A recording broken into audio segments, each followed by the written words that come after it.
Alright, so for this last little brag, we're going to show you some of the amazing base monsters that I bred. That's right, monsters bred specifically for your base. And what we're going to be looking at on pretty much all of these guys is, oh, there we go, is we're going to be looking to see if they have Artisan, work speed 50%, Serious, work speed 20%, Lucky, work speed 15%, and Work Slave, work speed 30%. Now, albeit they do take a debuff to attack, but again, these monsters are made for working, not fighting. You can still see that we got to put all 4 Condensees into this.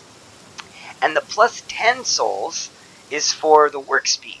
We went to the statue and we increased the work speed max, and that's all.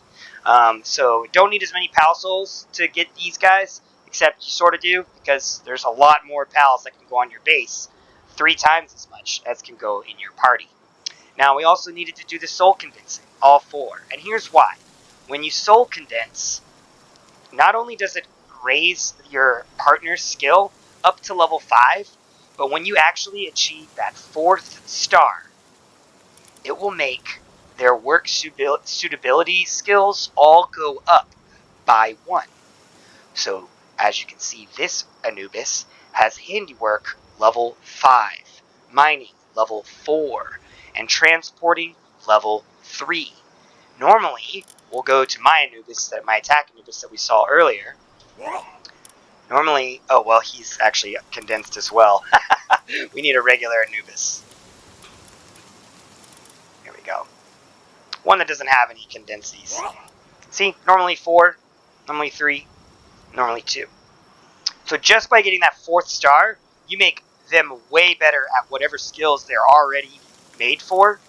But now they've got this crazy work speed, right? On top of that, it's not showing on this Anubis. Let's see if it's on any of the others. Yeah.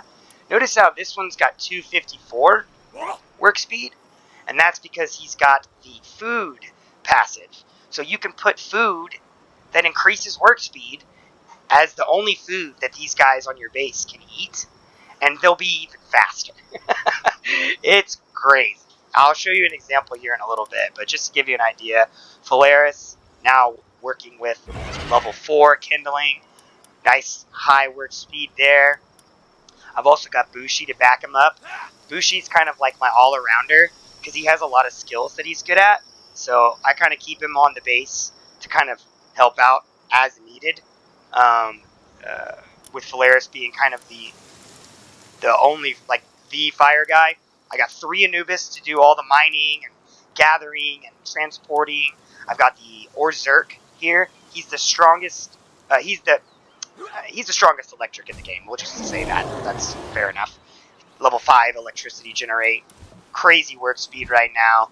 I think the food stacks sometimes, even though it doesn't say, but that's why it's all the way up to 305.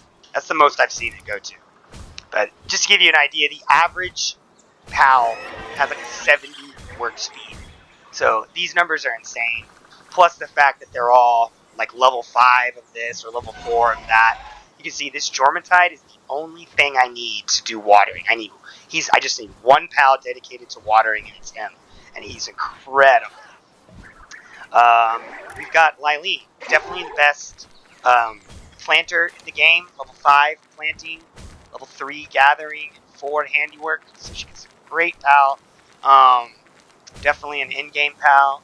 The only thing about Lylene is she doesn't transport, which is fine, but I wish she did sometimes, you know?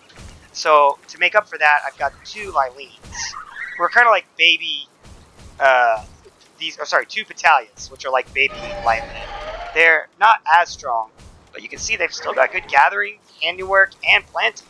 The only difference is they've got some transporting. Not much, just enough for plants and stuff. So they can help, and that way the Anubises don't get too distracted running over there to pick up berries and stuff. Then there is, this is a specialty, okay? Van Worm Christ, okay? Now, he is not the best ice in the game. In fact, he's like really not that great at all. The reason why I chose Van Worm Christ as my ice base guy is because Van Worm Christ is a nocturnal pal, which means he never goes to sleep. He only stays up and works all the time. So to give you an idea, there he is now, just sitting by the fridge, and he always is there. When all these other pals go to sleep, Van Worm Christ will still be there. He stops, he eats, and then he goes back to cooling. He doesn't even go and do the spa. I guess like cooling isn't considered like a stressful task, so he doesn't even leave to go do the spa. So he literally just sits there, eats every now and then is always keeping the fridge cool. I found that the consistency of always having an ice person versus having a stronger ice, right? Let me get pulled back, I'm sorry. Versus like having like level 5 cooling, like, yeah, that's great. But when that pal goes to sleep, all the timer on your food goes back to regular. Okay? So what I'm talking about is that when your food is being cooled, see how all the food has a little timer in the bottom left corner? Okay? See that milk? 750 hours, okay? But if I take one and put it in my pockets, now it says 5 minutes. Okay? So, if it's not being cooled, it doesn't have some crazy lengthy time. Which means that I want to have my food always being cooled. Which is why I opted to go nocturnal ice versus the highest level of ice. Because still, when they go to sleep, however long you have your night cycle set for, I mean, in real time, you're probably going to lose some items. That sucks. So, no way. Now I got my grazers. Of course, you got the cow, Mozzarina, Chickpea, the chicken, Bee Guard, the bee. These 3 are needed to, let's switch them. These 3 are needed to make cakes. You need milk, eggs, and honey to make cakes. Cakes are used to make breeding happen. So obviously you need them. I got Sibilex in the group. Sibilex drops a fine cloth. What's it called? Doesn't say here. That's bizarre. They have a chance to drop items. High quality cloth. Okay, high quality cloth is 10 wool, and it's actually you can sell it for a pretty decent amount. So this guy's just dropping them left and right. I mean, great item to farm and just like use to get gold. So that's kind of the purpose of that. I did actually have 2 Tormentides, and then I was like, oh wow, I only need 1. So I decided to have Sibilex in there. It's just as an additional grazer. Also note, you can only have 4 monsters per grazing ranch. So this worked out nice. Now here's what I did with the grazers. Work speed does not affect grazers.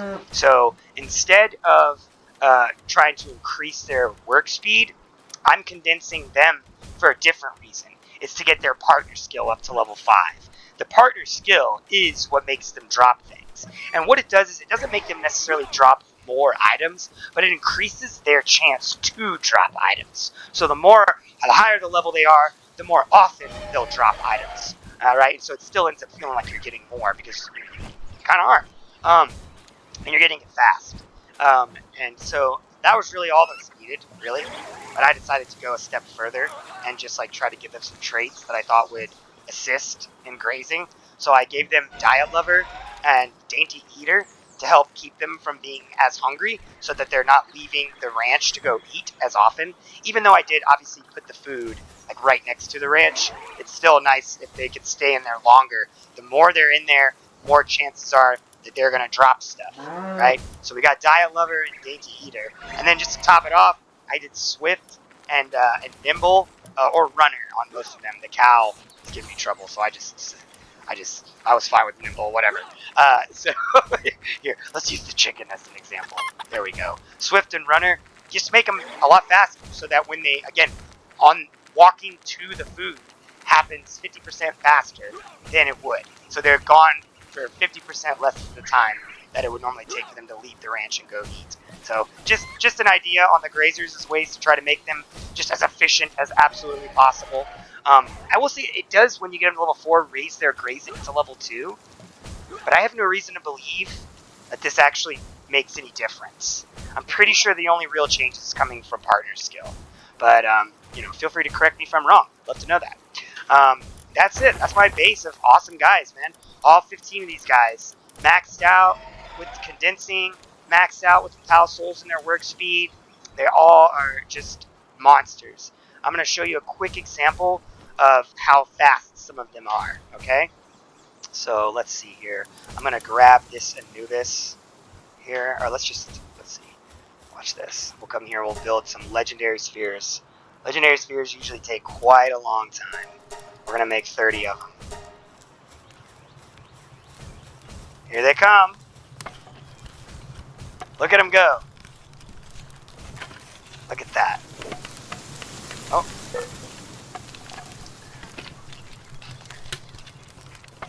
And that other noob has just jumped in because they have stronger. Oh, they're all going to pick up some groceries, I guess. But you get the idea. Very fast. I want you to see Jormuntide too here. This will be the last thing I show you guys with the PAL base. So, PAL fragments. This usually takes like quite a while. We're gonna do 200 Paldium fragments. And watch him. He looks crazy too. It actually like physically speeds up their animation, so they look like psychopaths when they do it. It's awesome. But look at that. Look at it go. Boop, boop, boop, boop, boop, boop, boop, boop, boop, boop. Anybody that knows or has done this with like just regular pals on your base knows that this would normally take a long time. So we are saving crazy amounts of time. Not to mention, this actually is a great way to level up your pals. If you like breed a new pal and you want to level them up, just put them in your party and then set like a bunch of Paldium fragments to be made, and you'll just see your character just start. You'll see your new pal just start leveling up like crazy. So that's that. That is everything. All the pals that I wanted to show you guys that I've bred to be monsters in their own right. I hope you enjoyed the video. See you on the next one. We're gonna show off the base. Get excited.